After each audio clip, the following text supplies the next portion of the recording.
আজ আমি বানাবো চিকেন উইথ ভেজিটেবল ডাম্পলিং। তাহলে চলুন বানাতে শুরু করি চিকেন উইথ ভেজিটেবল ডাম্পলিং।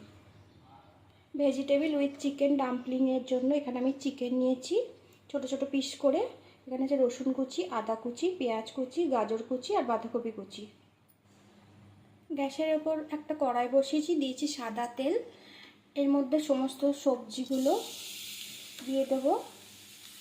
সবজি মাংস যা আছে সব দিয়ে দেবো, দিয়ে ভেজে নেব। প্রথমে সবজিগুলো দিয়ে দিলাম, বাঁধাকপি, গাজর, আদা, রসুন, পেঁয়াজ কুচি, এগুলো একটু ভেজে নেব। খুব বেশি ভাজবো না, অল্প করে ভেজে নেব। অল্প ভেজে নিয়ে এবার চিকেনের টুকরোগুলো দিয়ে দেবো। এগুলো ভালোভাবে মিশিয়ে ভেজে নেব। দিয়ে দেবো 1 চামচ সয়া সস, দিয়ে দেবো 1 চামচ টমেটো কেচাপ, দিয়ে দেবো 1 চামচ রেড চিলি সস, আর দিয়ে দেবো 1 চামচ ভিনিগার।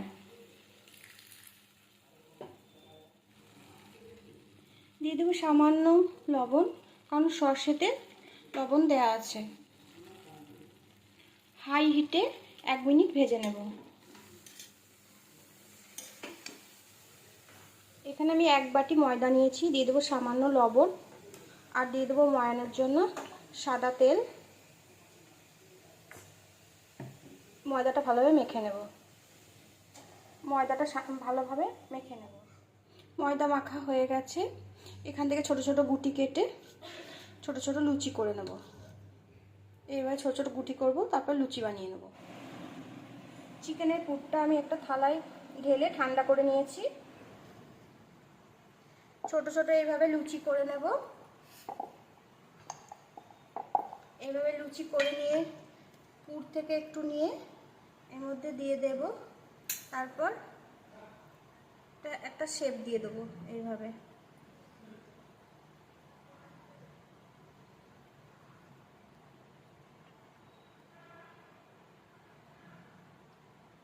এইভাবে বানিয়ে নেব। এইভাবে সবকটাই বানিয়ে নেব।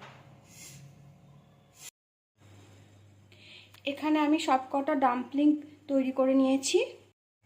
গ্যাসের উপর একটা পাত্র বসিয়েছি, এখানে জল স্টিম করতে দিয়েছি, একটু তেল বুলিয়ে নিয়েছি এর মধ্যে।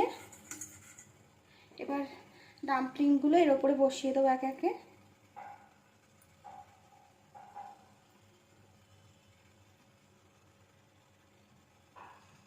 এবার দিয়ে দেবো চাপা।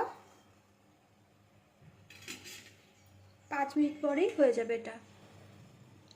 5 মিনিট হয়ে গেছে, তৈরি হয়ে গেছে আমার ডাম্পলিংগুলো।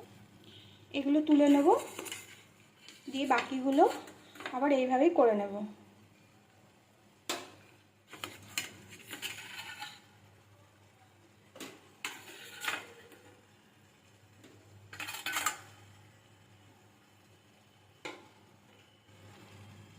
বাকিগুলো বসিয়ে দেবো।